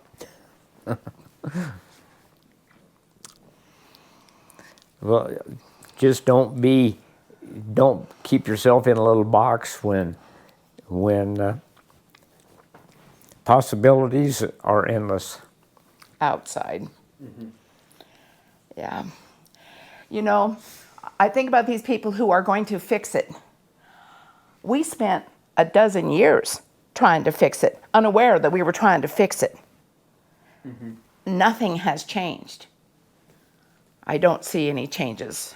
It's, looking back, it's not surprising to me at all, because when you have a work-based, the appearance on the outside, as long as that's good, and you don't have a foundation on Christ, you have a foundation on the meetings, the logistics of the meetings, but you don't really have a foundation on a biblical Christ, anything can happen. Yep. So it doesn't really surprise me. In fact, it makes sense, because with the mask on, behind it can be anything. And man's wisdom leads into a maze. Mm-hmm. And every man has their own idea of what they, we all think we have an idea in our brain on what's right. And that doesn't mean it lines up with the Bible. Mm-hmm. And my opinion and your opinion are not in the Bible. And that's what was running. Yeah, that's right. That religion is opinions. So I asked Loren this already, but has anybody reached out to you since you've left? Well, so we had just gotten new workers, and see, that was another thing that kind of played into some things. They get new workers here, they spread things out, shuffle things up in September after your convention. And we had gotten a new worker into the state, and he was in our field. And he sent us a note and asked us if he could come, if he and his companion could come.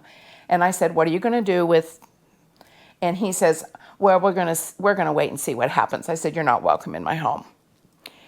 And he pleaded with me, oh, please, let us come.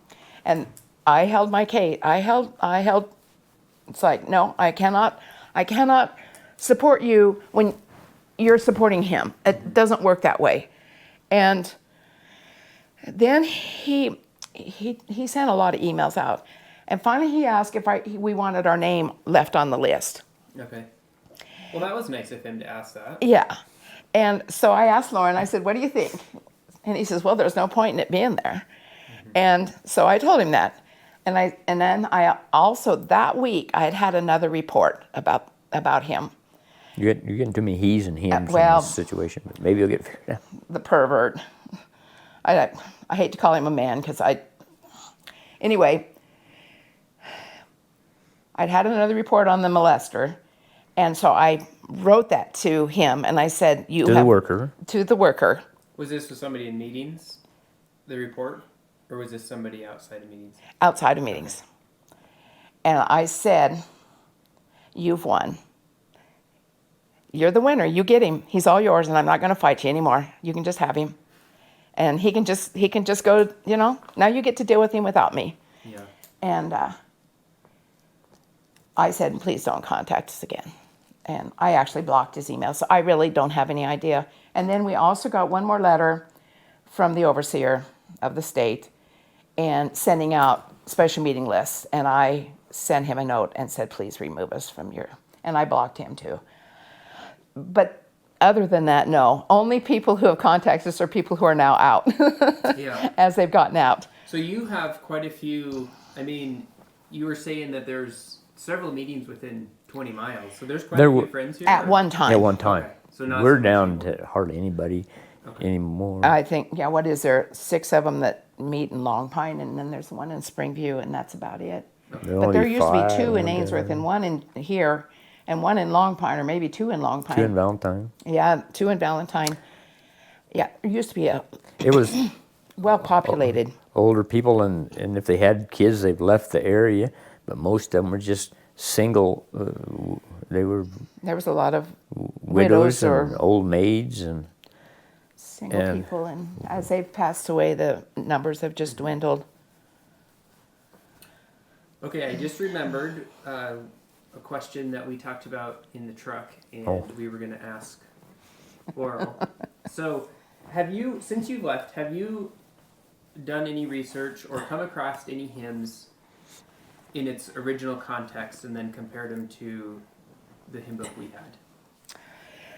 I have to admit that I have had a hard time singing out of that hymn book for quite some time. Really? Okay. It was, the energy out of that book was just dark to me. And I had a hard time. I could usually have a song on Sunday, but often during the week I couldn't sing. I would sing the old time gospel hymns, and I still love those old time gospel hymns. So I can't say that I've done any comparing. Okay. Every once in a while a thought will come to my mind, and I think, where was that in a hymn? And I'll have to show you what I've actually done with two of our hymn books.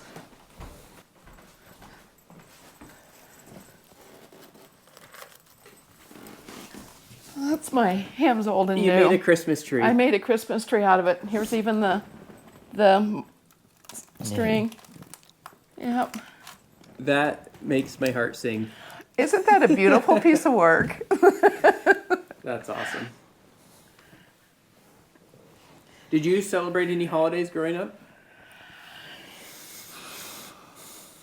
You know, Mom would buy at Christmas time. I mean, that's the holiday that is the biggest bugaboo. We did Halloween. We went around to neighbors' houses. I remember feeling very convicted about Halloween when we had kids. One Sunday morning, we had people who came to meeting for a space, and the kids were all excited about what they were going to do for Halloween. And she says, "How can you go out and serve Satan tonight when you've sat here and talked about God this morning?" And that really did kind of wake me up, and I did some research into Halloween, and I decided we weren't going to do that. At that time then, another mom here in town who had kids, we would go to the motel, and the kids would swim, and we'd go to the Pizza Hut. And that was what we did in place of kids going trick-or-treating. Anyway. Isn't it interesting that a lot of friends celebrate Halloween? Yeah, I find that very amazing because it is not a good holiday. Yeah. It's not. That was the same friends that we invited to Sunday morning meeting before gospel meeting. Yeah, you don't do that, you know. Anyway, they left after one of the workers chewed her out for cutting her hair. She dyed it over the years, and she kept trimming it to get rid of it, and they lit into her one morning. She said, "That's enough of that." Anyway, she cried when I told her we were out. She said, "I'm so happy I can hardly contain myself." And she cried. Anyway, Mom would often buy a big puzzle and something individual for each of us. It might be a new pair of gloves, but something that was specific for us. And then she made Christmas candy, divinity and peanut brittle and fondue and different things to... we never felt slighted by not... We also knew, that by the time you get back to school, and the teacher's not going to ask you what you got for Christmas, because by then it's 2 weeks old news. Mm-hmm. So that was never, ever... I could probably tell you the Christmas presents I got in grade school from my classmates. Yeah. Because we remembered those. Yeah, we had a big Christmas party at school with our That kids. was okay, because... Yeah, we had to go to those. The Jehovah's Witnesses had to leave, and I always felt sorry for them. I guess I should say I wasn't allowed to sing in the Christmas concert, though, because that was too... Well, Mom liked music. Yeah. And so we were. That's cool. We were allowed to sing and be in the band. My brother wrestled. He won state in 68 and 69, I think. So it wasn't something that was... I ran into more of the push against the sports with Loren, his family. Yeah, see, when your brother came here, they played football here. He had a classmate that when he started playing basketball, they took the meeting out of his parents' home. That had Lauren's parents terrified. Yeah, it's amazing how broad of rules there are, because I remember like in Minneapolis, so I grew up in southwest Minnesota. We were a very conservative farming community. We didn't wear jeans to Wednesday night meeting. We wore dress pants to Wednesday night meeting. Yeah, that was pretty conservative. Yeah, but I remember like in Minneapolis, probably when I was in high school, some of the girls wore jeans or like pants, and so there's such a wide spectrum throughout different states and even countries and stuff of what was allowed and what wasn't. Well, and see, I remember one time having a sister worker in our home at Morrill, and she slept in the room with us girls. There wasn't anywhere else for her to be.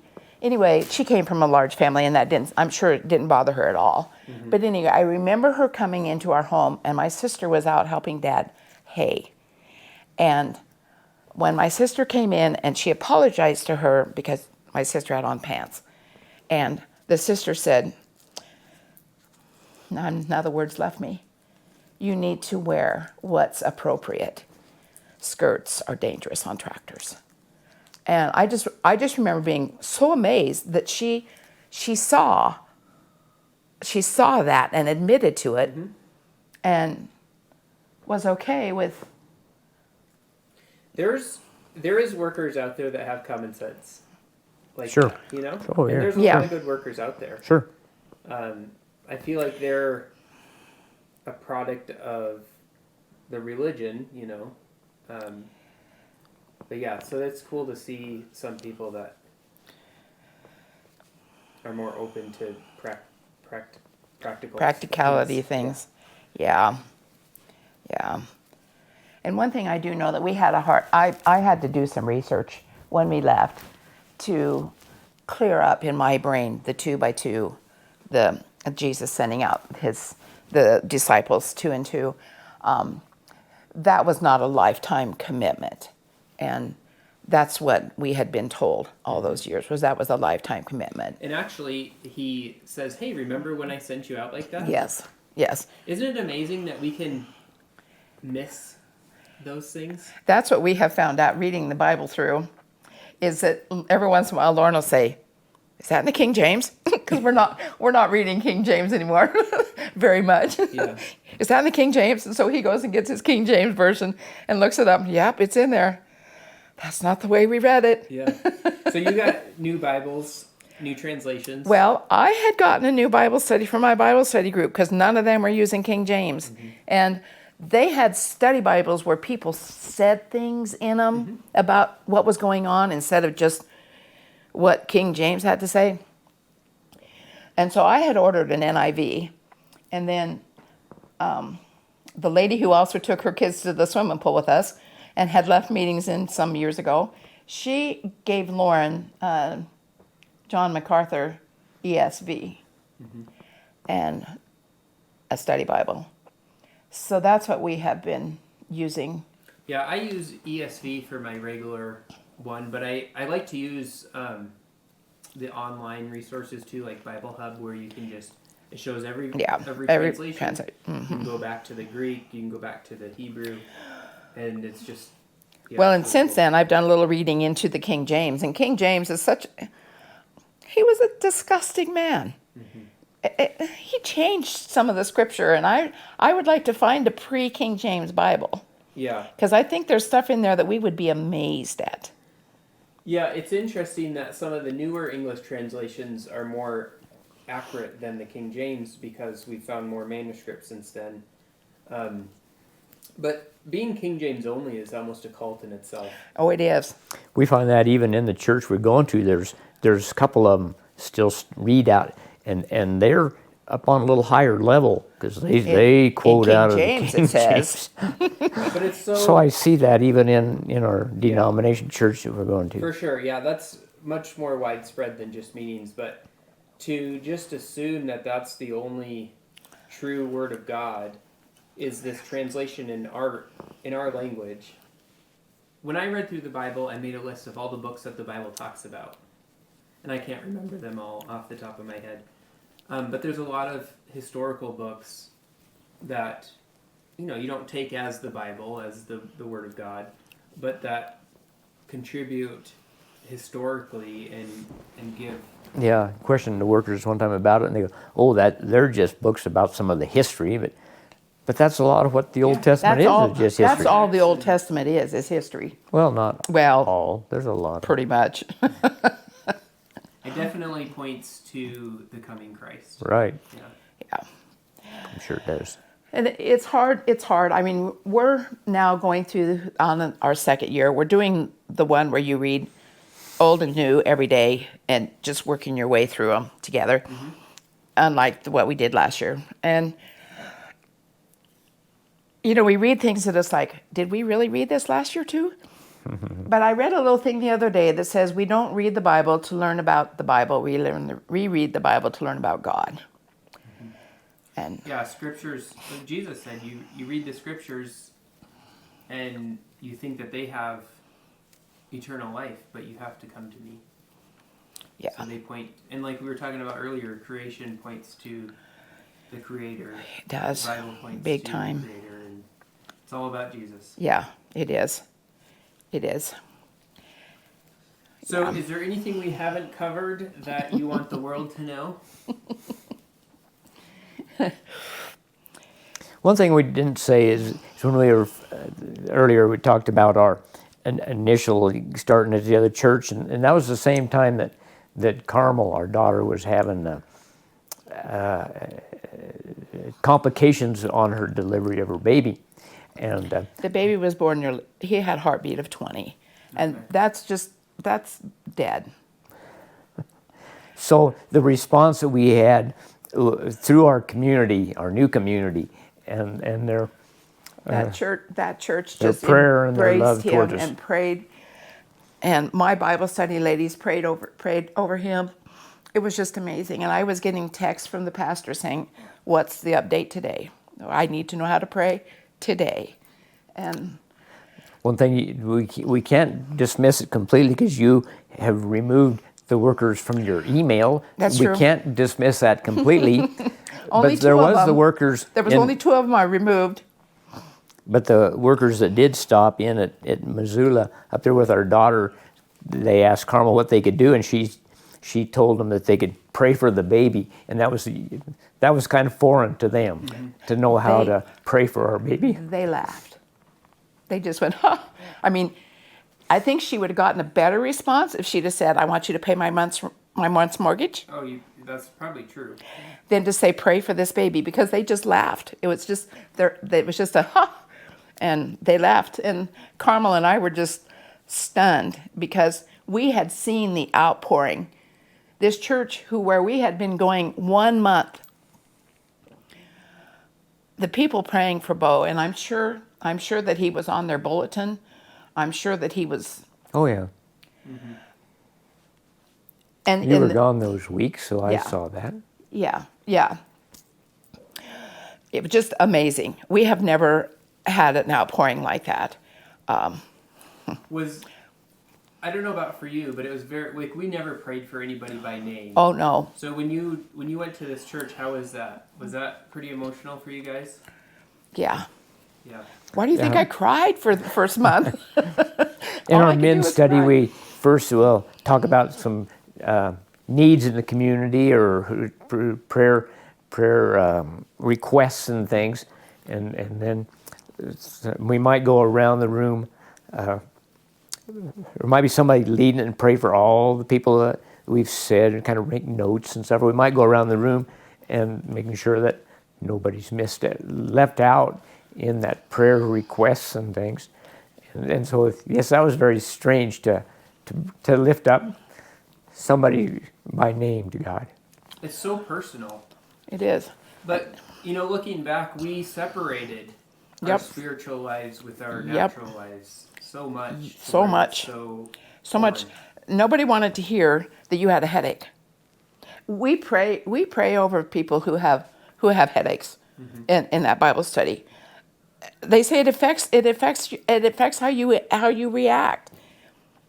And you just don't want to get in a position that, well, I didn't pray about my headache and now here I am, who knows, because I punched a wall, type of thing. I'm not saying that that's what's going on, but it's like they don't connect, and they are so connected. They are so intermingled. Every breath I take is breathing in God. So that means that every cell in my body is God. And how can I not then just... There's a song about that. A worship song about every breath that we breathe worships God. Well, I'm very thankful. I know you guys were nervous, but I'm very thankful you guys persevered. took the time to visit with me, because I think a lot of people know who you are. I think a lot of people were surprised we got out. Yeah. On one side, I think that they were surprised, but on the other side, because you know what? We covered for that mess all those years and justified things, accepted things that shouldn't have been allowed. Shouldn't have been allowed. But that's all you knew to do. That's all we knew to do. Yeah. I'm sure that's true. By our attendance from Hawaii to Iowa to North Dakota to Oklahoma, you know, there's a wide range of people that would. Well, I've had people and then with our contact- children being in other states, you know, we're connected with a lot of people. And you guys have a powerful story because, like I said, it's different. I can't imagine the emotional toll at your guys' age. I just can't even. For me, at 25, it was so devastating and not. It was joyful. Maybe I'm not saying this right. It was amazing, and it was joyful to be able to have God deliver me from that legalistic. Yeah, a lot of it is what took us so long, and we gave up a lot of years of knowing. It's who you are, though. It is. Your It heritage. is. That's the word. Yeah, It it is. And so having, yeah. And even last night, something was said about what would we have done? How would things have been different if we hadn't been going to meeting with all these kids? You know, how would... It doesn't matter. It was a good life, you know. There was some things that I look back on now and go, those wasn't so wise, but we didn't know any different. We were talking about that. I wouldn't change how I was raised. You know, it's... Yeah. Well, that's what one of our sons, when I called him up and talked to him, well, I actually went and saw him this year, and he says, you know, Mom, I can't even be mad at you and Dad. He says, because you were so dedicated, you were 100% in. There was no, well, we didn't miss meeting. If you could get one foot in front of the other, you went to meeting. And if something else was going on Wednesday night, you didn't get to go because we went to meeting. And but anyway, they all know we're out now. But God, that's the power. I mean, that's what I hope people will see. That's what I would like to say. I don't care how old you are. If God's telling you to get out, get out. He will be there. He will be there for you. He is waiting for you. He is longing to have a relationship with you. And you will find out that once you open your eyes to see how big God is, every breath you take, He's everywhere. He's in your thoughts. You will see Him manifest in so many places. It just takes my breath away. It's just amazing. God is so huge. And to His glory. Amen. Amen. He is so amazing. Somebody told me the other day that this lady said that she had visited with somebody who doesn't go to meeting anymore, but she says, I know she still has the Spirit of God, which I always think is funny. It's like, we left. What is that Spirit actually? We left meeting, but we didn't leave God. Actually, we found God. We found Him out here big. Anyway, she says, I just don't know how God's going to round everybody up. And it's like, don't you realize how big God is? You're acting like you're God, and you don't see how you could do it, but God can do it. God is so amazing. Well, I need a hug. I really appreciate you pouring your hearts out. And Yeah, thank you. yeah. Yeah. We weren't sure this was the thing to do. Didn't know if we had anything that we could offer, but here we are. Yeah. You know, many years ago, somebody put out I don't even know where it was. The New York Times was doing interviews of people. And I sent in a paper. And we were called and interviewed. You can find us. You look up New York Times and our name and it'll come up. I don't know how many years ago that was. So here we are again. Well, thanks again. I appreciate it. And Yes. I'm sure people will reach out to you. Do you want me to put an email on there, or do you want them to contact me first? Doesn't matter. applesandcream@juno.com. Okay. So I'll put All that spelled in the out. description and you can Apples and cream okay. at Juno. reach out to them and Yep. Or Yeah, find us right. both on Facebook. We do Messenger on Facebook. And I have had a lot of people contact me and say, I never thought you'd be out. I better ask what's going on. yeah. I got a brother and a sister out now. Out since we're out. How has your relationship changed with them? So the sister that's out now, she and I kind of crossed and I had finally just kind of cut ties with her because it was not a good relationship. It was kind of toxic. And it was just the week after Carmel had gotten out and she was still in the throes. I mean, you feel like when you walk away from a meeting, you know this, you feel like you've been tossed into a whirlwind, a tornado, and you've got to come up on your feet if you don't crash. And I get a text from my sister saying, I need to talk to you. And I'm going, I don't know if I want to talk to you. Well, when I finally called her and talked to her, it was quite a conversation, and we've kept in way close contact since then. Yeah, I haven't talked to her for probably about a month now, and I need to call her.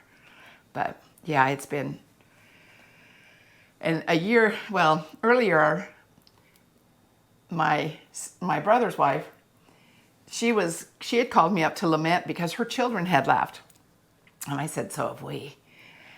And she didn't have anything to do with me for a while. And then they got out, and it's like, okay. She goes, I was just so broadsided that you were out too. It's amazing what God is doing, isn't it? It is. Because and the whole point of these interviews is that to show that there's life after meetings and that there's so much joy, and it's just amazing, you know? There is. I'm actually involved in the worship team at the church, and it's just amazing. Yeah. I've gotten to sing solos and sing with them, and I played the organ. Well, I played the keyboard and Use some of the talents that God gave you. Yep. Yeah, for sure. And it's just been amazing. Yeah, that's awesome. All right, guys, so I have a few final thoughts. After we did the interview, Loren and Laurel invited us to their church. They have like a meal on Fridays, and so they invited us down to that, and we had an enjoyable day with them, and it was great. So just wanted to give you a few final thoughts of my time with the Applemans. I mentioned this several times in the video, but I was so surprised of how similar that Loren and I grew up. You know, we're different generations, but we had a lot of the same things that we practiced. And I know that varies with the friends throughout the United States and different countries, but a lot of the things were just so similar. The other thing is, it was so amazing to hear their testimony and what God has done in their lives, because I know it happens a lot, and it's happening a lot more, but somebody who has spent that much time going to meetings, and their parents, their grandparents, and you know, for me that's the same, but I left when I was 25, so it's just not quite the same as somebody who's been in there for almost 70 years. So pretty crazy, but I had a really good time. They did mention their email, and so that is in the description. So if you want to reach out to them, it's in there also. All right, well, thanks for watching, and we'll see you guys down the road.